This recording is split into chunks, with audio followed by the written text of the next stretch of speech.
जादुई चूड़ियों का जादू। एक समय की बात है, परियों का देश था जहाँ पर बहुत सारी परियां रहती थी, लेकिन किसी भी परी के पास जादुई शक्तियाँ नहीं थी। सभी परियां एक आम इंसान की तरह रहती थी। इसी परियों के देश में एक कमला परी अपने बेटी के साथ रहती थी। कमला परी के पति की मृत्यु कई साल पहले ही हो चुकी थी। उसके बाद से कमला परी पैसे कमाने के लिए सिलाई करने लगती है। कमला परी को सिलाई बहुत पसंद थी और वह बहुत अच्छे कपड़े सिलती थी और कमला परी कुछ कपड़े भी बेचने लगी। कमला परी को अच्छी कमाई होने लगी थी और कमला परी अपनी बेटी मीना परी को एक अच्छे स्कूल में पढ़ाने लगी। उसके बाद कमला परी अपने लिए एक बड़ा सा मॉल बनवाती है और उस मॉल में अपने कपड़े की दुकान खोलती है। उस मॉल से कमला को बहुत अच्छी कमाई होती है और धीरे धीरे कमला परी बहुत अमीर होती गई और ऐसे ही उनके खुशी खुशी दिन बीत रहे थे। मीना परी बड़ी हो जाती है, इसलिए कमला परी अपनी बेटी मीना परी के शादी के बारे में सोचते हुए कहती है, अब तो मीना की उम्र हो गई है, इसीलिए उसकी शादी कर देनी चाहिए। और वैसे भी अब मैं बूढ़ी हो रही हूँ, मेरे मॉल और मेरे काम को संभालने वाला भी कोई नहीं है। मेरी बेटी इतना सारा काम नहीं संभाल पाएगी। इसलिए कमला परी मीना परी के पास जाती है। मीना परी अपनी माँ की हर बात मानती थी। वह कभी भी अपनी माँ से कुछ नहीं मांगती। कमला परी अपनी बेटी मीना परी से पूछती है, बेटी मीना, तुम अब बड़ी हो गई हो, इसीलिए मैं चाहती हूँ कि मैं तुम्हारी शादी कर दूँ। अगर तुम्हें इस बात से कोई परेशानी है तो तुम मुझे बता दो। नहीं माँ, मुझे कोई परेशानी नहीं है। आप जो भी फैसला लेंगी वो सही ही होगा। आज तक आपने जो भी मेरे लिए किया है वो सही ही किया है। मेरी प्यारी बेटी, मुझे तो पहले ही पता था कि तू यही कहेगी। मुझे अपने परवरिश पर पूरा नाज है, क्योंकि हमारे पास इतने पैसे हैं, फिर भी तू बिना फालतू के पैसे खर्च नहीं करती और गरीब लोगों की मदद करती है। चल ठीक है बेटी, मैं अपने मॉल जा रही हूँ, तू घर का ख्याल रखना। उसके बाद कमला परी अपने मॉल चली जाती है। मॉल पहुंचकर वह सभी चीज देखने लगती है। तभी उसके पास नीलू परी आती है। नीलू परी जो कि कमला परी के मॉल में काम करती है। नीलू परी कमला परी से कहती है, मालकिन, मेरे घर में मेरे बच्चों की तबीयत खराब हो गई है, इसीलिए मुझे आपसे कुछ पैसे चाहिए ताकि मैं अपने बच्चों का इलाज करा सकूं। मालकिन प्लीज मना मत करना, मैं फालतू काम भी कर लूंगी। तभी कमला परी कहती है, अरे तुम इतनी ज्यादा चिंता क्यों कर रही हो, मैं तुम्हें अभी पैसे देती हूँ। फिर कमला परी नीलू परी को पैसे देती है और नीलू परी से कहती है, नीलू परी, तुम्हें कोई जरूरत नहीं है फालतू काम करने के लिए, और तुम्हारे बच्चों की तबीयत खराब है, जाओ और घर जाकर अपने बच्चों की देखभाल करो। कुछ दिन तक घर पर ही रहना। ठीक है मालकिन, आप बहुत दयालु हैं। आपका बहुत बहुत धन्यवाद। आपका यह एहसान मैं कभी भी नहीं भूलूंगी। फिर नीलू परी वह पैसे लेकर घर चली जाती है। कमला परी एक बहुत अच्छी परी थी जो कि सबकी मदद करती थी और उसके बाद कमला परी अपना काम करने लगती है। दूसरी तरफ मीना को एक दुकान पे सोने की चूड़ियाँ पसंद आ जाती है, पर वह बहुत ही महंगी होती हैं।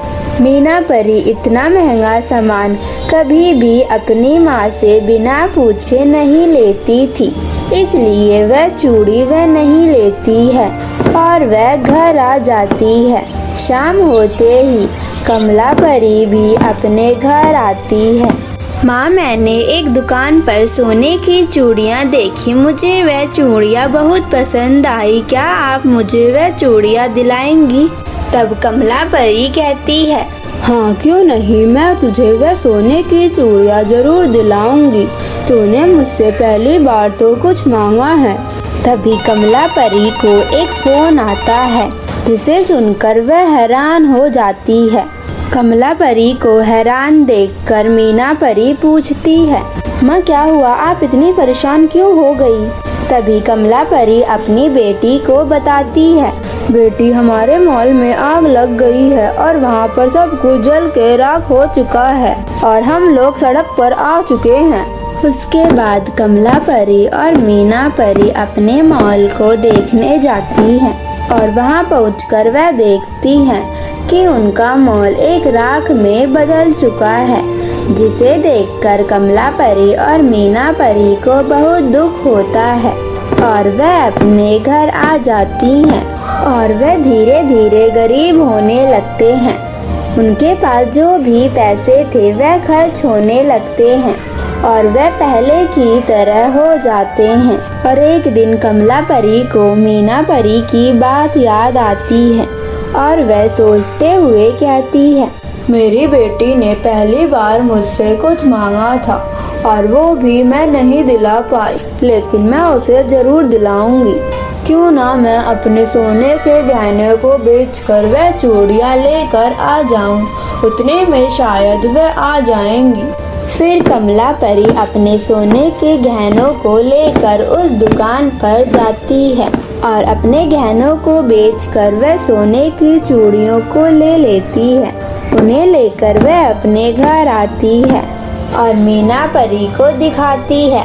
उन चूड़ियों को देखकर मीना परी बहुत खुश होती है, लेकिन वह अपनी माँ से पूछती है, माँ आप ये चूड़ियाँ कैसे लाई? आपके पास तो पैसे ही नहीं थे, तो आप कैसे लाए? बेटी तूने मुझसे पहली बार कुछ मांगा था और मैं तुझे ना लाकर दूँ, ये तो हो ही नहीं सकता। पर माँ हमारे पास तो खाने के भी पैसे नहीं हैं, तो आप इसे क्यों लाई? आप इन्हें वापस करके आ जाओ।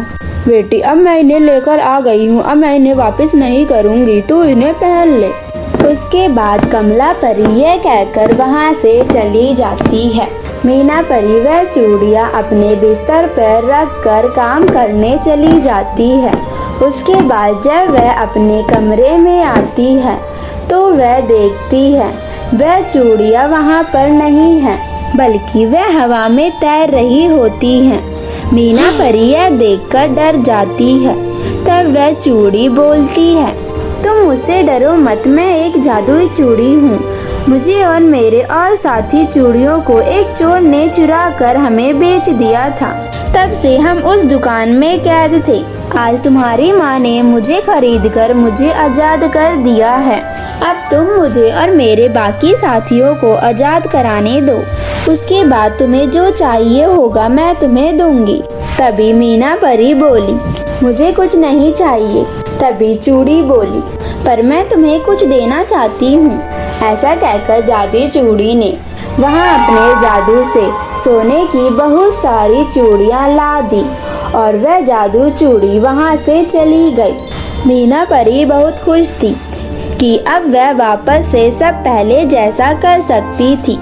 उन चूड़ियों की मदद से वह अब उन चूड़ियों को बेचकर एक मॉल खरीदती है और अपनी माँ को दिखाती है, जिसके बाद उसकी माँ यह देखकर बहुत खुश हो जाती है और सब कुछ पहले जैसा हो जाता है।